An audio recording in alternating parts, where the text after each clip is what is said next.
Vinyl casually swilled another gulp of her drink, her sense of fulfillment only becoming more complete by the moment. Of course, while alcohol has rarely been considered a functional vector for gaining spiritual peace in general pony society, Vinyl always found it to be an excellent relaxing agent. It dulled down her fervent miasma of thought into an enjoyable trickle that unveiled itself to her at a much slower and more manageable pace. It was because of this new state of mind that she failed to notice the Barcolt's repeated attack runs on her vicinity, swooping down on nearby tables and claiming their abandoned glasses. Each strafe drew closer than the last, and they were finished with a fervent glance over at the pair. The Barcolt had managed several of these passive assaults, before Vinyl finally noticed the attention she and Octavia were receiving. She stared down the Barcolt as he moved to assail the table adjacent to her and Vinyl, causing him to cough lightly and cloak himself with a polite smile. Good evening, ladies. I hope you're enjoying your night. Vinyl shrugged, displacing Octavia for a moment. Octavia had fallen asleep on her shoulder, an understandable idea given the trials the day had brought to her. Octavia rarely enjoyed the sensation of being involuntarily awoken. The fact that the method employed this time was a not-so-subtle jerk from the shoulder from Vinyl hardly aided her disposition to being woken up. Yeah, apparently Octi was here too. Shh! Silence! You! Are we still in the bar? Yeah, you're normally meant to walk home before you hit the hay. Octavia slid off Vinyl's shoulder, propping herself on the table in an attempt to stay alert. You could have woken me sooner, or at the very least in a more graceful manner. Vinyl shrugged once more, mirroring Octavia's pouting expression for good measure. What can I say? You looked so peaceful, and I enjoyed the silence. Octavia's pouting passed beyond Vinyl's ability to mimic, her brow narrowing into an irritated glare. It was the same glare Vinyl had once told Octavia she enjoyed thoroughly. It furrowed her brow into delicate little lines, framing her fiery eyes as she continued to glare. The Barcolt had, meanwhile, been watching with his jaw slightly ajar, hoof raised in the air, pointing at the pair. You're the two fillies from the story, aren't you? I remember you two little lovebirds from the night Butters visited. Oh, Celestia, we'd prefer not to discuss this matter, good sir. Yeah, Octi didn't like the fact she was on the receiving end of your buddy's tuba joke, mate. Octavia buried her face in her hoof, groaning as she rubbed her face. Oh, I'm sorry about that, ladies. I just enjoy reading her works. All of them. The one with you two is most likely the premier thus far. Definitely her most popular. Octavia was face down on the table, moaning her words into the beer-stain-encrusted wood. So, which one is this again? So we know which copies to burn.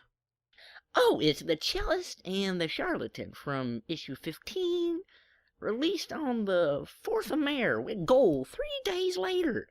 Why do you want to burn it? I never understand. You have a worrying memory for something private, yet based on events that have never actually occurred. The Barcolt shrugged, maintaining his now somewhat unsettling grin as he did so. Octavia hadn't seen him blink yet. She was certain ponies physically couldn't withhold blinking for this long. Well, you must admit that it was an extremely interesting story at the least. It was the creation of the piece in its entirety that I disliked. Again, I'd really like not to discuss this matter, so if you'd please, Mr. Barcolt. Yes, darling? That was an implication that you should leave. Now. The Barcolt took a step back, remaining still very much in range of the pair's speech. Octavia found the resulting silence extremely uncomfortable, prompting her to turn back to the awaiting Barcolt with a furious glare in her eyes. Can we help you at all, sir? The Barcolt idly pawed the ground with a hoof, staring at a point just below Octavia's space on the couch. I was just wishing to say, I knew you two would be great for each other the moment I first saw you both. It was so adorable the way you just stared into each other's eyes. Oh, you're my waifus, you two. The Barcolt ejected a dreamy sigh from his lips, staring wistfully up towards the ceiling. Well, as flattered as we are, we'd enjoy some privacy, if you'd please. The Barcolt leapt back to attention, his already fairly effeminate voice tinged with soprano levels of pitch. Okay, I'll just be over there if you need anything at all. Anything. Octavia and Vinyl watched as the Barcolt scampered away to the bar, still glancing in their direction between serving customers. Well, that stallion is quite... Creepy? I'm thinking creepy, Octi. What is a waifu, anyway? I think it's that stuff ice cream cones are made of. Octavia sighed, sipping some of her now warm wine, before spitting it out into the glass as casually and discreetly as she could manage. Warm wine was as enjoyable as warm ice cream in her eyes. You know what? Have you finished your drink yet, Vinyl? Yeah, I finished it before you woke back up. I got kinda bored with no pony awake to talk to. Octavia turned away from the still omniscient Barcolt back to Vinyl, trying to pierce the shades she had decided to wear again that night. Octavia secretly despised the glasses. They made it extremely difficult to gauge Vinyl's thoughts, as though she were hiding from something. She felt that, perhaps, breaking them would be a considerably fortunate accident, as long as Vinyl didn't feel too attached to them, that was. Well, I'm finished. The Barcolt is unveiling an aspect of his personality I find disconcerting, and I'm very tired. What say we go home now? I've had enough fun for the night. What, we're going home now? Yes, I don't really want to stay here. As in, both of us? Unless you want to stay. Vinyl shook her head, nearly displacing the shade from her snout. Just, are we going home together? Well, again, if you want to. The statement hung on the edge of Octavia's lips, causing Vinyl to grin. Though Octavia couldn't see into her eyes, she could see right into Octavia's. She had to admit to herself that she liked what she saw. Invitation admonished by uncertainty, a look that made Octavia's eyes sparkle in a most alluring way. If you insist, Madam Octavia, I suppose I will have to take you home like a gentle colt would. How chivalrous of you. Let's go then, just try to avoid eye contact with the Barcolt. Vinyl stepped in behind Octavia, finding her eyes drawn to the cutie mark on her flank as she trotted in her wake. Octavia glanced over her shoulder, a less irritated expression than she expected catching Vinyl's attention. Vinyl. Yeah? When I say don't look at the Barcolt, I don't mean stare at my rump instead.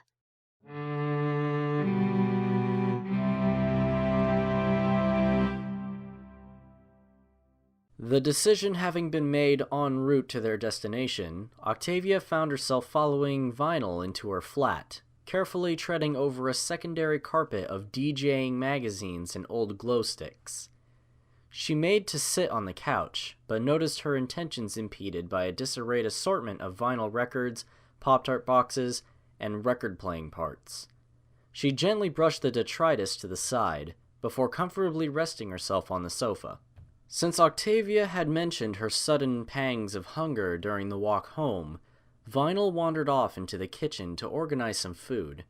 Alcohol made a habit of draining her stomach, it seemed, and the organ often attempted to compensate with yet more food. Not often a clever idea, but the situation normally presented itself when Octavia was not in the mental state for clever ideas. Vinyl's couch, while hardly being an exemplary sample of furniture, or at the very least well kept, was extraordinarily comfy due to the fact that each of the springs inside it had broken through age. This resulted in an almost beanbag-like effect, where Octavia found herself sinking euphorically into the depths of its suede comfort, until she resembled an aristocratic prairie dog. Vinyl finally returned from the kitchen, a swarm of teacups and toast in her horn's aura. Octavia would normally complain at the notion of eating jam on toast like some sort of preschool filly, but at that moment, she was far too famished to complain to any degree. The record player parts and other paraphernalia were delicately raised from the couch in a haze of magic, and placed on a side cabinet with an almost reverent level of care. Octavia stared at the pile, chewing on a piece of toast with a thoughtful expression on her face. She finally finished the piece, and several more, before she found her mouth available to perform other, less nutritious tasks. One such task was breathing, the other being speech. Why the pile of record player parts? Did you get bored and attempt to destroy them? Vinyl held up a hoof, furiously working her jaw to chew the toast before swallowing. Octavia had to admit a level of contentment that at least some of her more gracious ways were wearing onto Vinyl's composure. Well, of course I broke him at first. It's the only way I could get to the parts. Octavia's outstretched hoof wavered over its position, indicating the pile of parts, as she tried to understand the intentions behind the actions. I don't... Look. Vinyl's magic grasped the parts in a gray aura, levitating them under their mutual muzzles. She brought each item forth one by one as she spoke, waving them in front of Octavia's eyes to give her a closer look. This part here is an anti-crackle filter. Keeps the records playing more cleanly. This one's a multi-purpose deck for all different sizes of records. This part here is for anti-vibration when the record's playing, especially when you've got a bangin' bass nearby. A higher grade stylus here to catch the music better, and a high grade magic board for running it all. Oh, and I took the case from this one because I thought it looked cool. Octavia's jaw slackened at the tsunami of unsuspected knowledge. While she was normally able to process unexpected situations fairly coherently, alcohol is a substance well known for its ability to confuse such thought coherency. In fact, some could argue that was the entire reason any pony drank it in the first place. Well, I see you're getting fairly in-depth with this. I never knew you to be the technical expert, Vinyl. Vinyl waved a hoof at Octavia in a modest manner, swatting the compliment out of the air. Nah, record players are easy, just an analog circuit with a small preamplifier to boost the signal out through the phono. Wiring stereo is a pain in a rump, but it gets sweet results. Trying to get an amp up and running is a lot harder, trust me. Again, you have a lot more knowledge on the subject than I expected. Vinyl chuckled, her hooves free, and her toast had long been consigned to the place in the sky where toast goes after it vacates this world. She dusted the crumbs from her hooves, and found a convenient gap in a nearby pile of cereal boxes to sit her plates on top of. I'm a DJ. If I can't get a decent setup built for myself, what good am I? Kinda like you build your own cello, right? A lot of guitarists build their own instruments. Octavia nervously poked her own cello case, suddenly aware of how little detail she had afforded to it in her thoughts. It was simply a machine that fulfilled its intended purpose, nothing more or less. I received my cello as a present on my birthday. Most musicians I know simply have one made for them. Vinyl's eyes lit up, her mouth gaping in a genial maw. You're kidding. Building your own stuff is half the fun. You get to spend forever tweaking it until it's perfect and it sounds just right for you. I would have thought you'd be all over your cello like that. I just let it play. Tune it and that's it. Obviously I take far more care and attention in my profession, Miss Octavia. Octavia snickered, before realizing that she was in fact snickering, and instead turned her mirth towards a falsetto laugh. Vinyl's lips quivered as she attempted to hold a poker face before they reached their resonant frequency and shattered apart, allowing deep, heaving laughs to break through. Vinyl, you really are a kidder. I was serious. Shut up, you. Octavia playfully cuffed Vinyl around the ear, who jerked away from the hit in mock pain. She rubbed the sore spot, signaling her hurt feelings with a firmly pouted lip. Octy, that wasn't very nice. You'll have to kiss it all better now. The sly wink Vinyl had attempted was turned to a confused blink midway through the motion as Octavia cuffed her again, slightly more forceful this time than before. Hey, if I told you I liked it when you hit me, would you stop? Octavia held her hoof in midair, musing over the question with a contented smile on her face. She hesitated a moment before cuffing Vinyl again, lowering her hoof to defer towards a sly wink of her own. Well, I would consider that you would be a very strange mare to enjoy such abuse. But I already know you're such a strange mare. I prefer not mainstream, much more flattering. But of course, if hitting is the only thing you enjoy, I don't know how far we can go before I have to bludgeon you with your own record player. Vinyl locked her eyes with Octavia's, trying her best to maintain a coy expression. Oh, there are other things I enjoy too, but I think you're kind of familiar with them after that night. On the contrary, I can't remember a thing about that night. You may need to re-educate me, if it's not too much of an effort. Vinyl smiled, leaning in closer to Octavia and whispering in her ear. Just one warning, though. I like teaching through demonstration, if that's okay with you. Octavia blushed, coughing into the sole of her hoof in an attempt to hide it. She giggled, before being whisked away by the hoof as the lesson began.